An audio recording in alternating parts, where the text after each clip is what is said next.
नमस्कार. अमरावती खबरच्या मराठी बुलेटिन मध्ये आपलं स्वागत.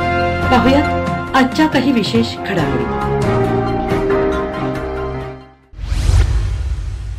नाशिक छत्रपती संभाजी महाराज महामार्गावरील येवला तालुक्यातील रायते शिवारात रात्रीच्या सुमारास फॉर्च्युनर कार भीषण अपघात झाला आहे. या अपघातात शिर्डीला देवदर्शनासाठी निघालेल्या भाविकांवर काळाचा घाला आला असून 3 भाविकांचा जागीच मृत्यू झाला आहे, तर 4 जण गंभीर जखमी झाले आहेत. भाविक सुरत येथील असल्याची प्राथमिक माहिती समोर आली असून अक्षरशः रात्रीच्या सुमारास अपघात झाल्याने स्थानिकांनी धाव घेत जखमींना बाहेर काढत रुग्णालयात पाठवले. सदर अपघाताचा पोलीस तपास करत आहेत.